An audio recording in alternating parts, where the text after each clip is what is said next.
Hello everyone, welcome back. You're watching Empyrion Galactic Survival episode 135. I'm Igneous, and today we're continuing with the Heracles build. You'll notice it's going very fast.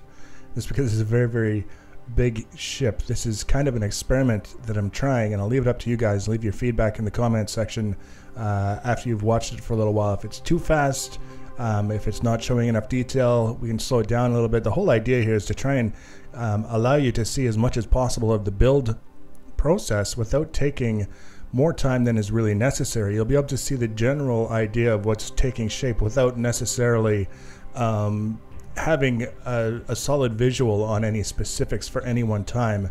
It makes more sense, and it will make more sense as you see it start to reach completion, just because of the size of what we're dealing with. We built the entire inner hull out of armored glass with a platform running down the middle so that we could traverse it fairly easily. And now we're building the primary outer hull. And I say primary outer hull because it's the outer hull. It's combat steel. It's intended as the barrier between the inner hull and open space. But it's not to say that whatever you see in terms of the completed outer hull is going to be the end-all and be-all of the design. There's actually going to be, in many different places throughout the ship, layers added on top of that out of combat steel for both the added defense and the improved aesthetic, and some of the things that we can do by adding those layers to improve the visual aspect of the ship as well. You can see here, once we start getting going, it goes fairly quickly. The difficulty here is not how fast or how slow it takes to do a particular section of the ship. It's the total length of the ship that kind of becomes something of an issue. But in the end, it comes down to basically setting up the profiles, like we've talked about so many times with so many builds in the past, for the bulkheads, having them thicker than the majority of the outer walls for this primary outer hull, and then connecting everything in between with basically what amounts to approximately one layer of combat steel blocks. And I say approximately because there are lots of places where we're putting angles together, 22.5-degree angles, 45-degree angles, where we've got two blocks right side by side with one another, and the end result, when you look at it, it looks about one block thick. You can see this area here that I'm specifically digging out now. Just the way that kind of all those little sections there, I was missing the bottom half of the 22.5-degree slope to fill it in and make it a flat sort of panel. But as I looked at it, and as I was getting ready to add those blocks, I realized I kind of liked the aesthetic, so I left it. That one little section already has a little bit of detail. Now, whether or not it stays that way through the entirety of the build, I can't predict right now, except to say that I do like the way that it looks, and there would be some effort on my part to keep it that way. In the end, what I'm getting out of this whole process is a ship that is a little bit more robust when it comes to taking enemy fire and being able to survive for any particular period of time while defending the interior of the ship. Because we've got these bulkheads, and if you're attacking the ship basically perpendicular, there's going to be lots of sections where it's only one or two blocks thick in the walls, and then you'll have the bulkheads in between that are a little bit thicker. But if the attacker is approaching on an angle, you can end up having two or three of these bulkheads actually supporting the primary outer hull, so that you have to go through those bulkheads in addition to that single layer thick outer panel. You get a slightly more robust and beefier ship as a result, without making the entire ship 3 or 4 blocks thick. So it's sort of a trade-off. It's not having the full benefit of having the whole ship that thick, but it doesn't have the same cost in terms of the weight and the material cost of trying to build it that thick, which would be astounding. The number of blocks that you would need to make the entire outer hull 3-4 blocks thick. Kind of a terrifying prospect. Now, one of the things that I've been thinking about, just in terms of, again, the quality of the presentation, is that I know when it becomes nighttime, sometimes it's a little bit difficult to see what's going on. Apparently, I had the option with the console commands to adjust to daytime. Night falls and we can put put it back today to improve the lighting situation.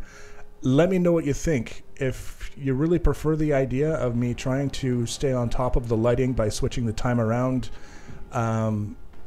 say so in the comment section. And if it doesn't really bother you one way or the other, feel free to say so as well. That's the kind of thing in terms of the things that I can do with the console commands that I don't really feel bad about. I don't really feel like I'm unduly making the game easier on myself by making that change, but it does have an impact on the quality of the video for some people if we're not having these extended segments building at night, because the lighting, even with the drone, is not especially good. You can still see what's happening, but not especially well. So again, feedback there as well is welcome and will be reviewed and considered when it comes to future episodes. Right now, kind of looking at the speed, and I feel like it's maybe a little bit fast. Maybe if we were to go like previously, we've shown when we do like these sections where we're just blocking in a whole bunch of stuff using a lot of cubes and really basic angles. I've done 4 times the normal speed. When we're doing more intricate builds, we do 2 times the normal speed, and I'm thinking for these extra long segments of working on specific areas of the ship, very large areas of the ship, maybe if we were to slow it down to 8 times.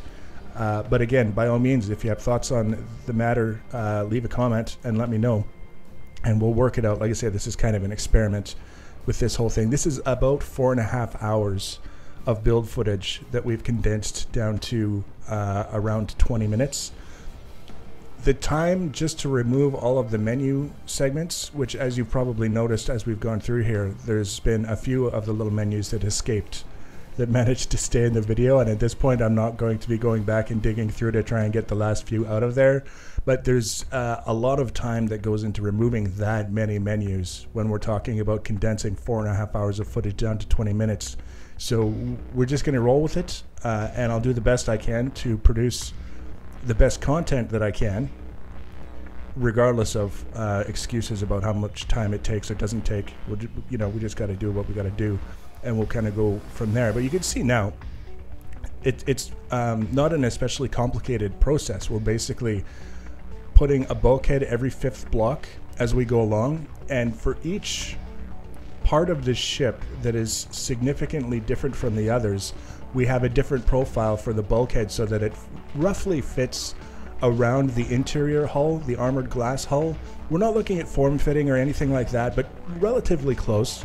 And the end result, when we get around to it, when you see the entire length of the ship, or most of the length of the ship, because it's kind of hard to get into frame, is that we get this very dynamic sort of hull design that starts at one end, starts at the front, I guess, for example, and extends towards the back. In the front section, because we have that great big long botanical section, is pretty uniform. It's basically the same shape, but then we start getting into the different areas with the different modules, and we start changing up the shape of the bulkheads, the profiles there, and we get this base primary hull that gives us an opportunity to just kind of mess around with it a little bit later in terms of changing up the panels so that they aren't just flat panels. There's a lot of detailing.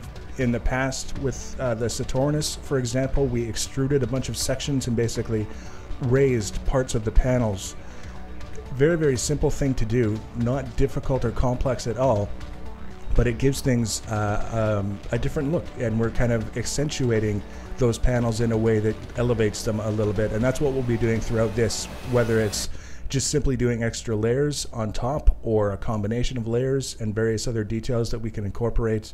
That's going to be the goal for all of the detailing across the entire hull.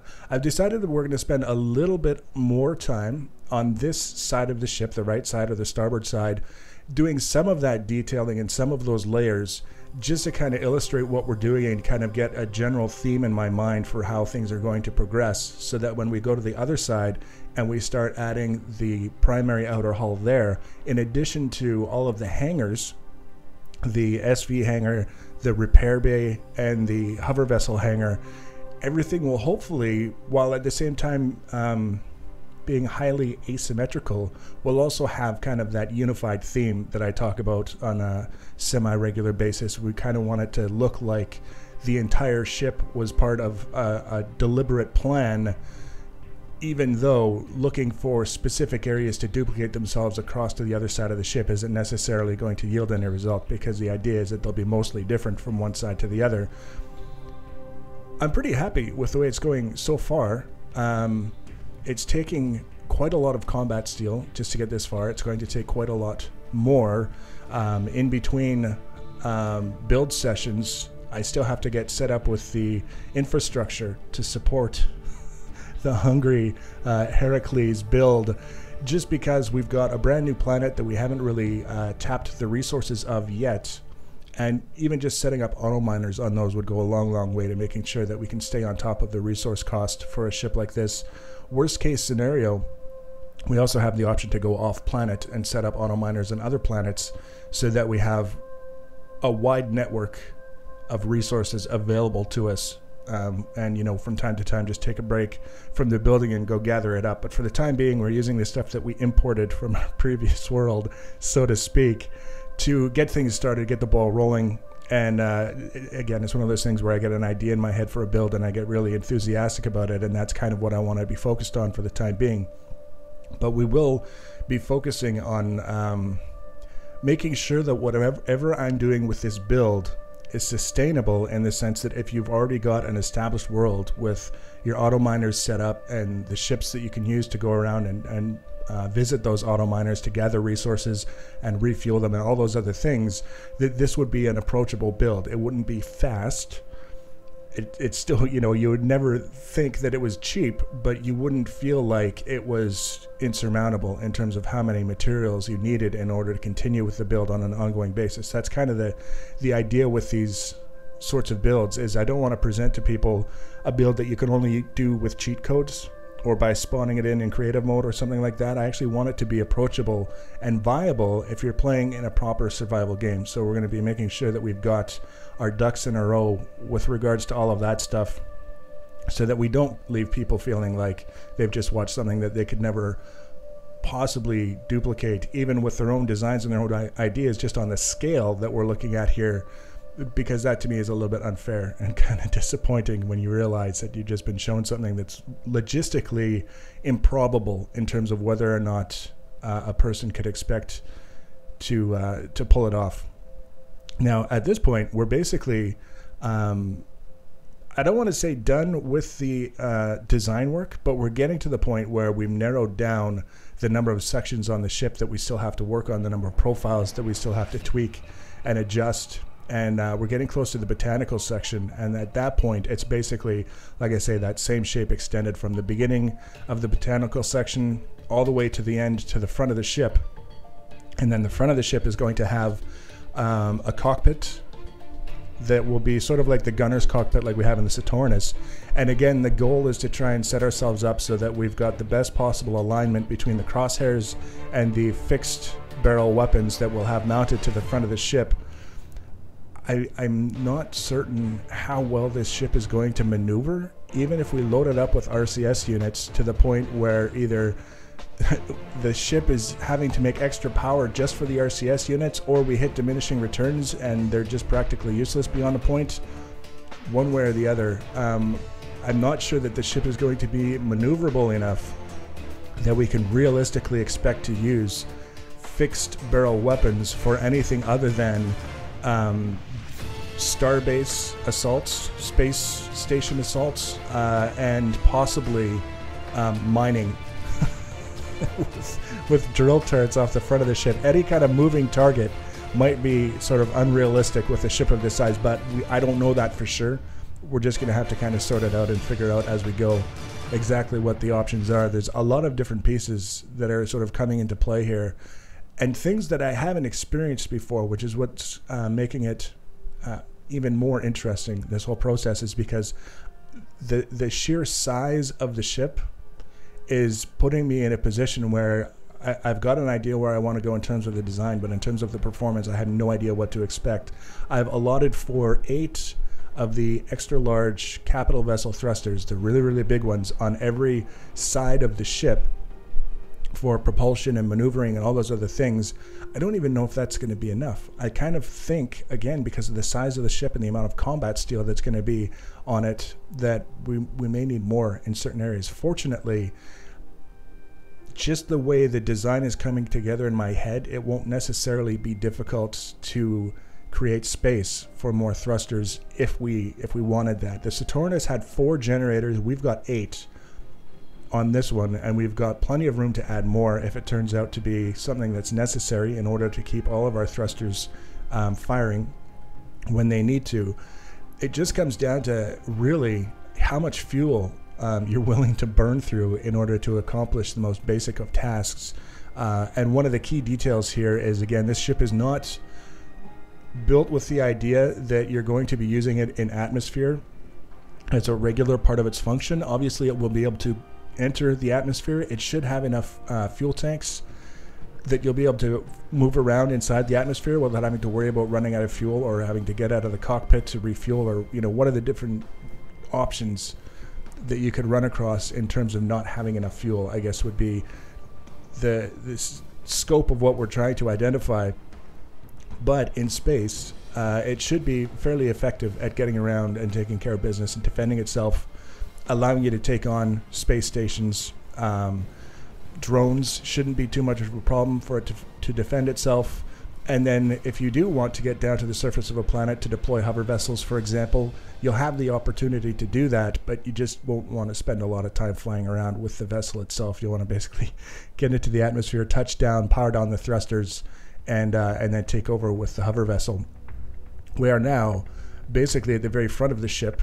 We've done all of the bulkheads, and now all we have to do is fill them in. And again, we're looking at basically like this single layer of blocks.